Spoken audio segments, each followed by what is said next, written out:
Hello, Rovers. Welcome back to BRANT. In the version 2.4 beta server, Cartethyia was underperforming in terms of damage output compared to other characters, which raised concerns among beta testers about her meta viability and overall pull value. However, Cartethyia has just received a significant buff, and in this video, we'll break down all the changes to her kit, including updated multipliers, sequence node adjustments, and more. Some values were buffed, while others were slightly nerfed. So let's get into the details. Skill changes. All skill multipliers have been increased. Basic attack stage 4 now applies 1 arrow stack instead of 2. Heavy attack. Damage is now considered basic attack damage, not arrow erosion damage, which results in a slight damage increase. Dodge counter now deals arrow damage instead of arrow erosion damage. Resonance skill, also reclassified as basic attack damage rather than arrow erosion. On entering the fleur-de-lis state, which means using liberation to transform, it now simultaneously triggers an instance of arrow damage and removes 1 stack of arrow erosion from the enemy. The 60% arrow damage bonus when not in fleur-de-lis has been removed.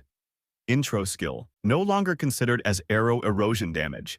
Now for the passive abilities. First passive. Previously, if Arrow Rover was on the team, Cartethyia gained increased interruption resistance.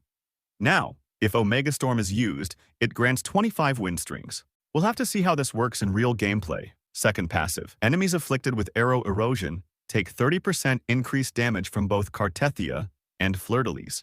At first glance, it might seem like these are just balance changes. With all the buffed multipliers and reworked classifications, her overall damage has increased by around 15 to 20%, which is a massive boost. Sequence node changes. S1. Its original effect has been moved to the base kit.